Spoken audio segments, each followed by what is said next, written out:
Денеска поставуваме контейнери за селекција на текстил.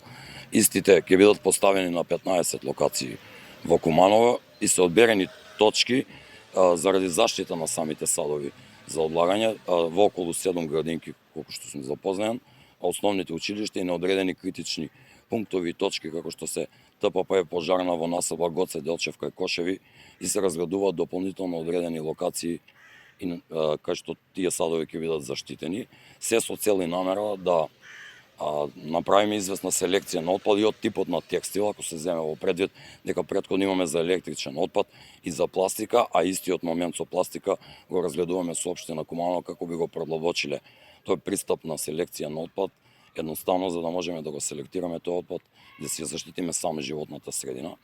Ја поздравувам не само заложбата на општина Куманово и самиот субјект.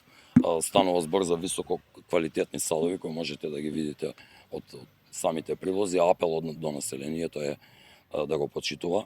Не случајно се ставени во образовните институции затоа што едукација започнува од млади години и сметаме дека со еден таков чин ќе се стекне известна навика кај населението, која за жал и не постои во најголем број. А општина Куманово ќе продолжи да не поддржува и чистота секогаш стои на располагање за сите активности кои што треба да се преземат во нареден период. А најмногу од сите во општината го поздравам Оделение за животна средина, затоа што сите иницијативи доаѓаат преку нив и ние ќе продолжиме сите заедно да го селектираме отпадот. Најчесто кога велиме немој да палите, некако се повеќе се пали. Кога велиме не фрлајте, се повеќе се фрла. Некако како луѓето полно работи да работат контра општината и контра нашите заложби како совет. Реката е полна со отпадоци и од пластика и од текстил. Еве апел до нашите сограѓани. Црвен крст е полн со гардероба, меѓутоа и затоа нема потреба да носат во гардероба облека во Црвен крст, затоа што се полни, имам информации такви, меѓутоа еве многу пунктови во општина поставени за селекција на отпад, односно во овој конкретен случај за текстил, нека не даваат на социјалните случаи, затоа што социјалните случаи го имат Црвениот крст. Значи апел е тоа од ова акција, туку нека доставуваат овдека за да може да има бенефит секој, вклучувајќи и нас да си го исчистиме отпадокот, односно гардеробата од дома, она застарена гардероба. Што очекувам? Очекувам да продолжи она синхронизирана акција помеѓу СВР и Општинската инспекција. Беа повикани советниците од ромска националност, кои се двајца во Совет на општина Куманово, синхронизирано да одат на терен, да апелират, да алармират и веќе знам дека има еден чинител што е притворен, односно приведен во СВР и дека веќе се води некаква постапка против него.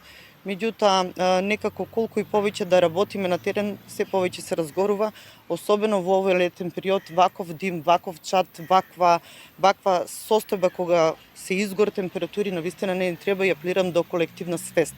Луѓето на Октомвриска што живеат постојано праќат и клипови, постојано алармират во коректен однос со нив, постојано праќат информации, апелирам до СВР, до началникот, до пожарни, излегуваат на терен, меѓутоа не е тој начин ние да продолжиме со таков начин на функционирање.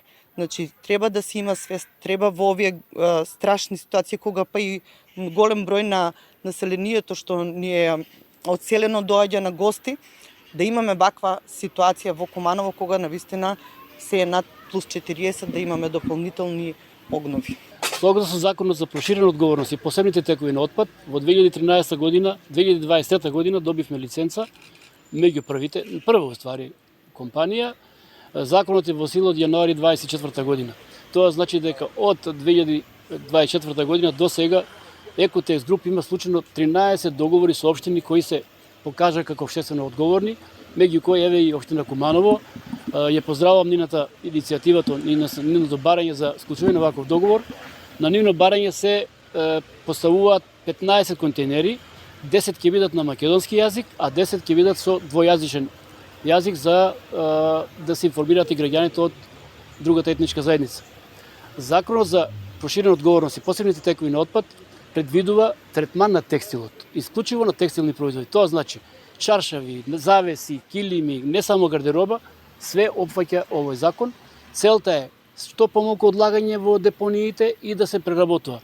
Ние имаме договор со регистрирани компании за транспорт, регистрирани компании за третман, регистрирани компании за преработка.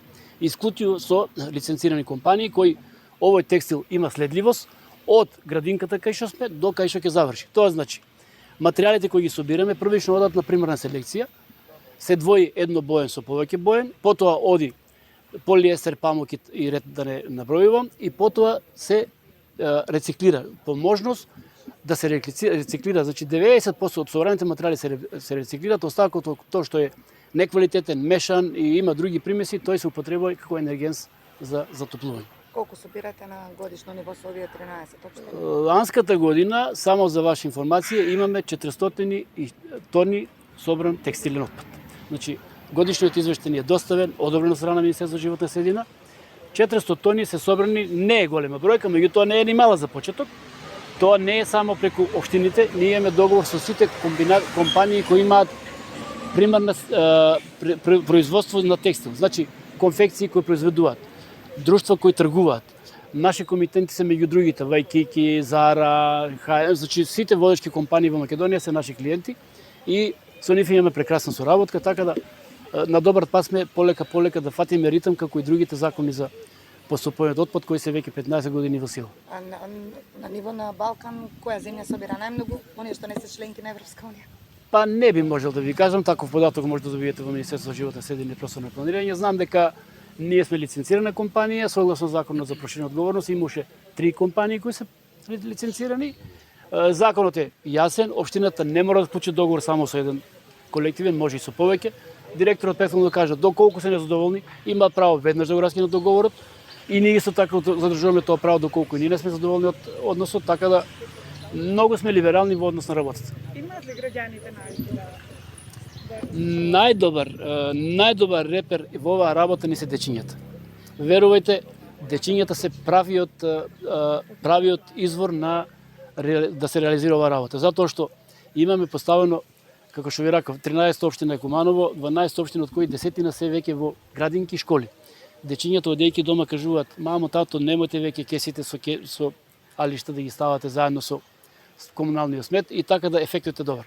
Значи, исклучиво дечињата се во оваа работа, мислам дека најголем ефект има од нив. Која општина предничи? За сега, како што имам информација, општина Рачиново стварно се за поздравување, добри се. Зрновци како мала општина, меѓутоа исто така. Штип, морам да кажам, прва општина која што потпишуваме договор исто така. Неготино, имаме една колешка наша од секторот за животна средина, ултра активна. Супер.